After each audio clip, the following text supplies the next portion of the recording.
Olá, seja bem-vindo a mais um episódio do MIP, Método Integrativo de Impacto para a Transformação. E hoje falaremos sobre o segundo pilar mais importante do método, que é a aceitação. Sem ele, você não pode continuar o processo terapêutico. Então, para vocês que são terapeutas e são psicólogos, terão escutado que a aceitação para muitos significa resignação, significa deixar de lutar, significa passividade, significa submissão. E não é bem assim. A aceitação é muito diferente de tudo o que mencionei aqui.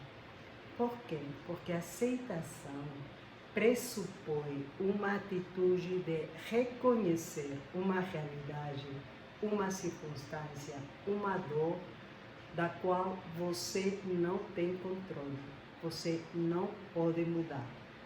E isso é muito importante. Muitas vezes, nos processos terapêuticos, as pessoas se resistem a aceitar uma realidade, alguma coisa que aconteceu, que foi fato. Então, trabalhar no processo terapêutico, no paciente, a aceitação é de vital importância. Então, o que acontece quando um paciente se resiste, não quer aceitar uma realidade? O que está acontecendo com ele? Às vezes não é tão fácil compreender. Por quê? Porque eles se estão protegendo de uma dor, se estão protegendo de uma realidade da qual já não tem controle, se estão protegendo de uma realidade que às vezes se lamentam e não gostariam que tivesse acontecido do jeito que foi. Então, isso é comum, é normal, mas ao mesmo tempo, no processo terapêutico, a aceitação é vital. A pergunta aqui é o que leva o paciente a resistir-se a não aceitar. A primeira coisa que nós terapeutas sabemos, pelos estudos, pela formação, são os mecanismos de defesa. Todos nós temos mecanismos de defesa que se ativam quando uma realidade foge de nosso controle, foge da administração da realidade. Então, é muito importante os mecanismos de defesa, se você conhece eles, e com certeza conhecem, né? Dentro da área, mas eu vou sinalizar três, o que acontece com três desses mecanismos de defesa, que em geral são a manifestação do ego ou a proteção natural aprendida de resistir-se à dor que produz, porque o paciente se sente atingido por essa realidade, atinge a vida dele, por isso se ativam os mecanismos de defesa. E se resiste porque aquilo que atingiu ele produz dor, e isso é importante, sabe? Então, quais são esses três mecanismos de defesa que protegem até o paciente da dor e que você é importante que fique de olho nisso? O primeiro é a negação. O que é a negação? Como a palavra fala, é negar uma realidade, uma situação ou uma dor. Isto é muito visível, muito comum ante a perda de um ser querido. Às vezes, a resistência de aceitar essa realidade é negando. Por quê? Porque aquilo produz uma dor profunda. E a dor e o sofrimento vem porque é uma realidade, uma pessoa que fazia bem a você, que você gostaria de ter de perto. Então, a negação é como se você passasse por um estado de abstinência daquilo que faz bem a você e você não quer perder.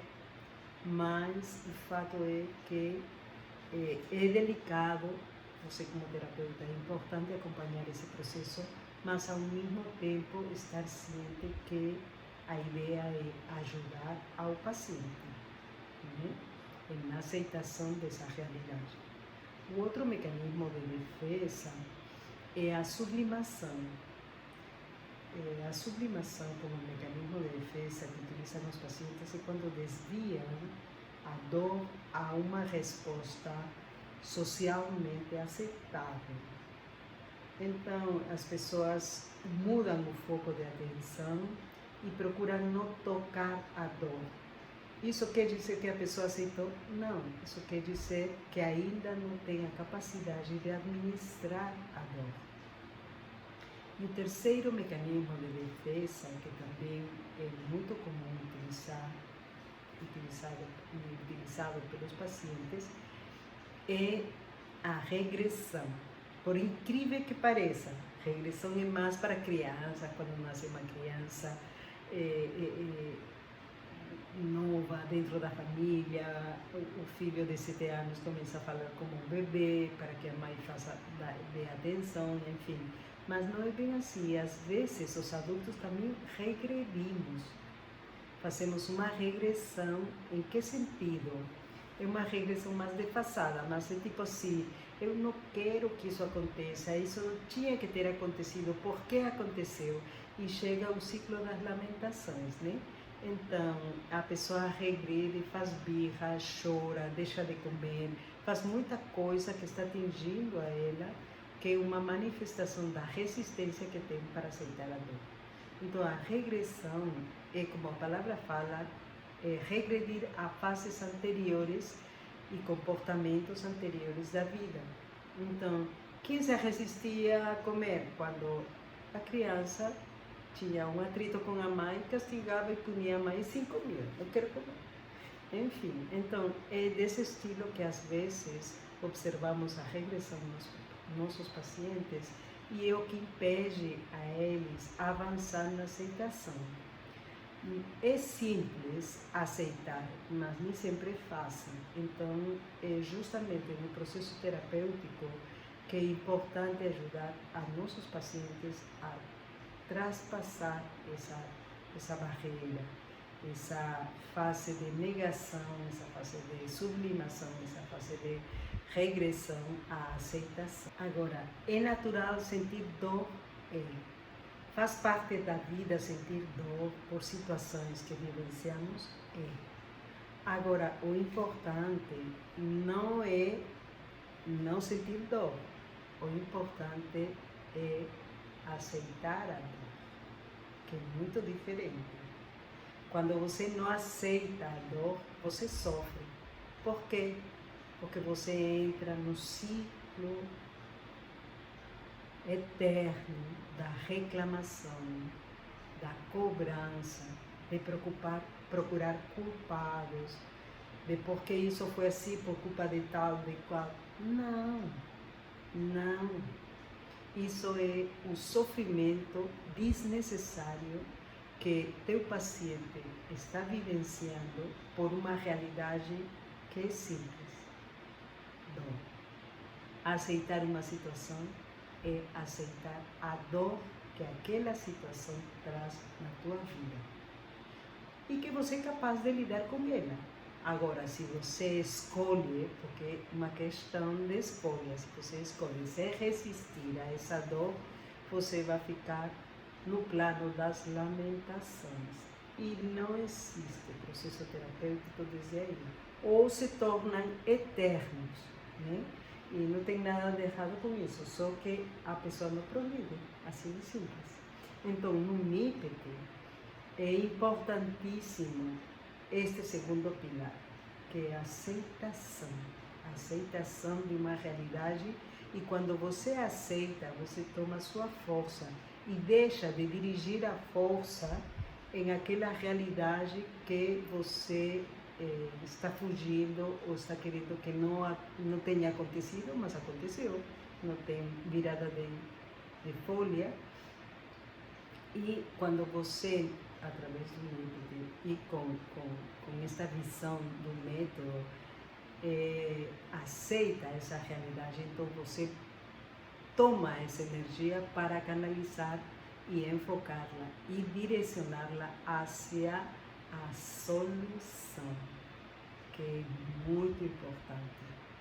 Mas só quando você aceita pode procurar solução. Então a pergunta é, Ana Maria, o que podemos fazer para ajudar a que nossos pacientes possam passar por esse processo de aceitação? É simples, mas é importante e não é fácil. A primeira coisa é analisar a situação, realidade ou dor que o paciente esteja vivenciando.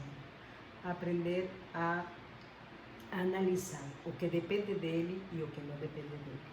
Estabelecer um limite entre o que se pode e não pode, porque isso às vezes é muito frágil para muitos pacientes.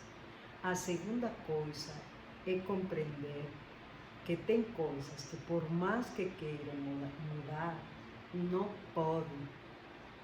São fatos e ponto, não podem.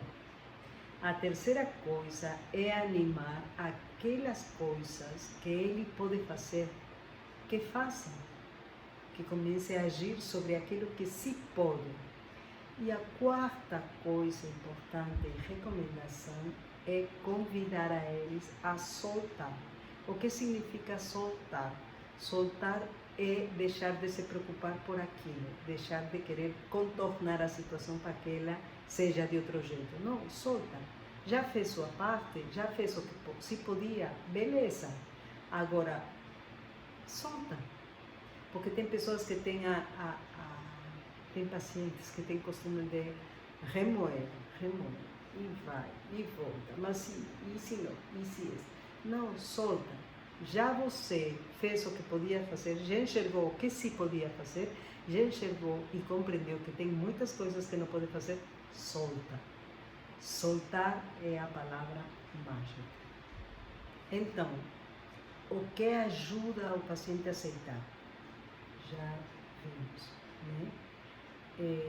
O importante aqui é como a aceitação vai ajudar ao paciente a deixar de lutar contra a dor.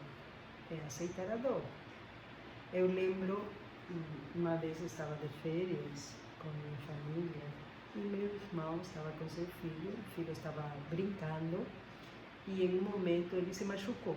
E se machucou feio e começou a chorar. E eu escutei a conversa. Ele falou para o filho: filho, olha para mim, você machucou, isso dói. Tudo bem, você tem duas opções. Ou você continuar chorando porque realmente você machucou, e é fato, e dói. Ou você ser valente e continuar brincando. O que escolhe? Ser valente e continuar brincando. Eu acho que isso é um aprendizado muito importante. A dor está aí, mas suportar a dor, todos podemos. O sofrimento vem quando você não quer suportar a dor que tem, quer negar ele, quer fugir dele. Isso não adianta, porque a dor está aí. Agora, quando você aceita toda essa energia de rejeição, você canaliza e utiliza para focar hacia opções de solução. Opções de solução que não necessariamente tirar a dor. Opções de solução, às vezes, é fazer uma coisa que ajude, que some e ponto.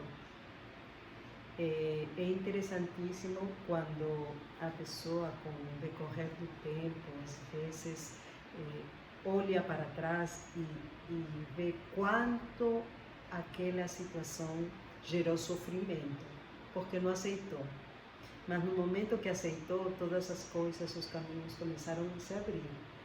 é incrível, porque às vezes dessas experiências de dor são as experiências que depois nos levam a grandes aprendizados infinitamente importantes, dos quais às vezes nos tornamos especialistas para ajudar a outras pessoas. E se torna uma dor ressignificada, e quando a dor é ressignificada, se torna força, se torna em força.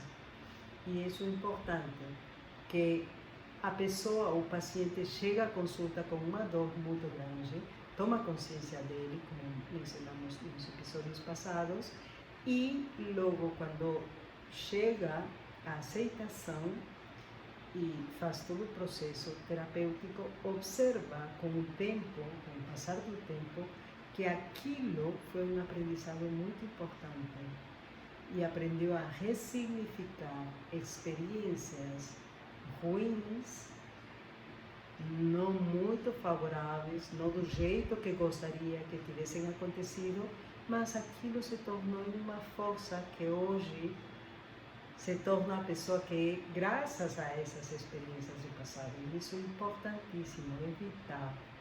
Por isso, no limite, nossa história é nosso pedestal sobre o qual você, depois de ter consciência e reconhecido e aceitado, se torna em força na vida da pessoa. Então, se você ficou até aqui, é porque provavelmente o conteúdo foi interessante, né? Eu gostaria que você deixasse algum comentário, alguma coisa, ou pergunta, se você ficou em dúvida de alguma coisa, e que eu procurarei responder, e também sinalizar que este é mais um episódio do MIPT, um método integrativo de impacto para a transformação com Ana Maria Fai.